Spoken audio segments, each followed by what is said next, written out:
నర్సరావుపేటలోని Indian medical association hall నందు గుర్రం జాషువా జిల్లా సాధన సమితి ఆధ్వర్యంలో పల్నాడు జిల్లాకి మహాకవి గుర్రం జాషువా పేరు పెట్టాలని విజ్ఞప్తి చేస్తూ రౌండ్ టేబుల్ సమావేశం నిర్వహించారు.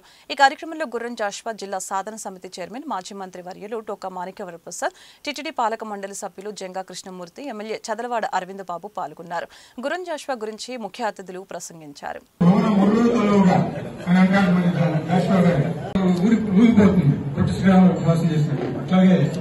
మనం కూడా గాంధేయ మార్గంలో జాషువా గారికి ఇచ్చిన గాంధేయ మార్గంలో జాషువా గారి యొక్క కళ, జాషువా గారికి సంబంధించి కుల వివక్షత, వర్ణ వివక్షత, సమాజంలో ఉన్నటువంటి దోపిడీకి గురైన వర్గాల యొక్క ఈతి బాధలు, సమానత్వం ఎలా రావాలనే విధంగా అనేకమైనటువంటి 36 గ్రంథాలకు సంబంధించి రచనలు చేశారు. అనేకమైన కావ్య కంటికలు కూడా రాసినటువంటి పరిస్థితి జాషువా గారు. ఆ మహానుభావుడి యొక్క స్ఫూర్తి తీసుకొని తప్పనిసరి కూడా, ఎందుకంటే పేరు ప్రధానం కాదు. ఇందాక ఎవరో వక్తలు మాట్లాడుతూ కూడా ఒక విషయాన్ని చెప్పారు.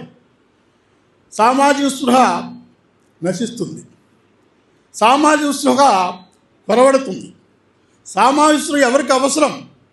సామాజిక స్పృహ కానీ, చైతన్యవంతం కానీ, తిరుగుబాటు చేసిన మనస్తత్వం కానీ ఎవరైతే అణచబడ్డారో, ఎవరైతే బలహీనంగా ఉన్నారో, ఈ దేశానికి స్వతంత్రం వచ్చి 76-77 సంవత్సరాలు అయినప్పటికి కూడా ఇప్పటి వరకు కూడా మనిషిగా గుర్తించలేకపోతున్నాడో వారందరికి కూడా అవసరం. అందువల్ల జాషువా గారి లాంటి పర్సనాలిటీ మన జిల్లాలో, మన ప్రాంతంలో పుట్టడం, ఇక్కడ ఈ నేలలో పుట్టిన వాళ్ళందరూ గర్వించదగిన వ్యక్తి జాషువా. చోటనే అంటే అసలు భస్మ సింహాసనం అనే పదం అసలు తెలుగు సాహిత్యంలో ఎవడు వాళ్ళ.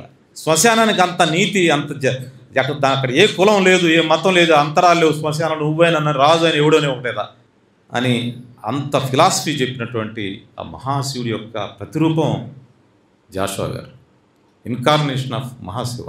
ఇందాక త్రిమూర్తులు అనేవారు నువ్వు వాడే పద్యం, త్రిమూర్తులు ఆ యొక్క అంత స్వరూపం అయింది. ఆ స్వరూపం అంటే ఆయన తెలుగు భాష బ్యూటీని, ఆ అందాన్ని ప్రపంచానికి ఇచ్చినటువంటి గొప్ప కవి. ఆయన పేరు మీద ఒక చిన్న జిల్లాకి చాలా చిన్న కోరిక, చాలా చిన్న కోరిక ఇది.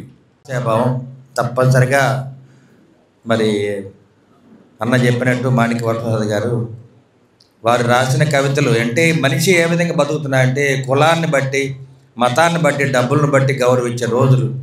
అందుకనే గబ్బళం అనే ఒక పుస్తకం రాయడం జరిగింది. అంటే మనిషి ఏ విధంగా బతుకుతాడు, చీకట్లోనే బతుకుతుంటాడు, మనిషి వెలుగులోకి రాలేడు.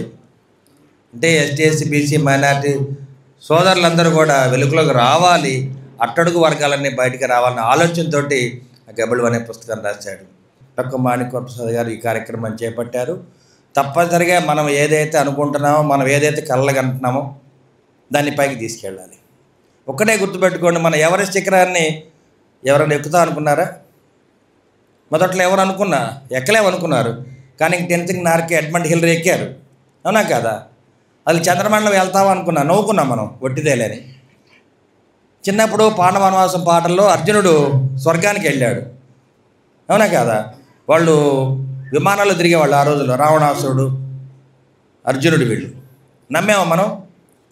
ఏదో విఠలాచార్య సినిమాలు అనుకున్నాం, కానీ నిజం అది. అని మనకు తెలియని సైన్సు, మనకు లేని స్టాండర్డు ఆ రోజుల్లో ఉంది, అవునా కదా? మరి విఠలాచార్య గారు అప్పుడే ఆ సినిమాలు తీశాడు.